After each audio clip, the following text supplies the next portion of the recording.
今日は前回希望があったのでご紹介いたします。農薬散布の時に使用している道具です。まず粉香なんですが、ヤマホという銘柄のマスカット粉香というものを使っています。マスカット粉香、これは2等香、もう1個3等香というものもあります。なぜ2等香、3等香で2等香を使っているかなんですけれども、マスカット粉香というものはそもそもこの形を言ってるのではなく、この中に使っているセラミック香、これが重要です。非常に細かく出るのにドリフトしないということで、ヤマハのメーカーから謳われている商品です。で、セラミックなんで耐摩耗についても非常に強いと。例えば通常 1.5 から2ぐらいの粉圧で巻くんですけれども、この規定がそういうふうに書いてはあるんですが、その状態で規定の粉香の分量で 1.5 から2でだいたい1分間に2リットルという量が、例えばこのマスカット粉香 L 型というタイプのについているセラミック香2180という品番になるんですけれども、これだと1つでリッター1分間に2リッターという量が出ます。で、2等香になると、倍出るということになります。1分間で4リットルという分量になります。で、これには種類が5つぐらい確かありまして、私が持っているのは3種類持っています。で、このもっと少ない量、一番少ない量で言うと、こちらにある1080、CV1080 というのが半分程度の分量です。トロ量です。半分程度のトロ量が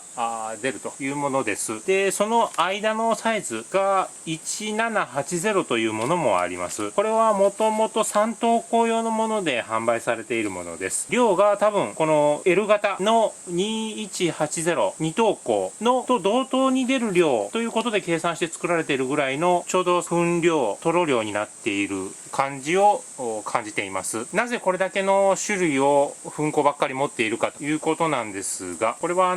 葉の密度、要は成長に合わせて農薬を散布する量が変わってきます。またそれに必要な圧力というものも随分違います。大きな葉っぱが生い茂っているもので、弱い力でふんわり巻いたところで全体にかかりません。やはりある程度葉を突き抜けて、葉を突き抜けてという言い方はおかしいですね。葉っぱを押しのけて、その奥側にもかかるというぐらいの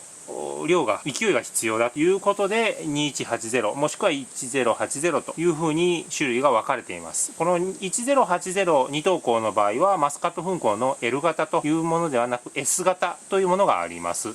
そういった時にはこの S 型を使っていきます。で、栽培の後半になってくると生い茂ってきたり、実にもきちんと丁寧にかけていく必要がある場合には、やはりトロ量の多いものを使用していくことになります。トロ量が多いということになりますと、まだこれより上に2つ種類があるんですけれども、実質これで2180でだいたい30分から40分、40キロ圧でトロすると250リットルぐらい散布できます。銅粉の使い方にもよるので、一概に言い切れませんけれども、私の場合はそれぐらいの時間で散布しているというお話です。この使い方もしくは考え方が良い悪いという点に関しては断定できませんが、私がやっていて比較的病害が発生率抑えられているのではないかと思います。一般的にはドリフトが少ないものが良いとされていますし、トロ量もあまり多くないものを使うのが非常に圃場自体の安全性、外部への対しての被害、被曝というものを抑えることができるかと思いますし、また農薬1種類を散布することで、やはり散布される方はこの話分かっていただけるかとは思うんですけれども、一つでも農薬がかかるとその分ブドウの葉、茎などは硬くなります。これは当然といえば当然なんですけれども、できるだけそういったことで薬害というものをブドウに対して出さないような使い方というものを少しずつですが模索していっている状況です。昔のように駒が回転する粉香などもものすごく撒いているような気にはなりますし、巻き味なんかも悪くはないんですが、やはり散布する人への被曝、また近隣への被曝というものが非常に大きくなっていきますので、やはりここはドリフト低減ノズルといったものを使用していくのが良いのだろうと考えています。これは粉香のご紹介でした。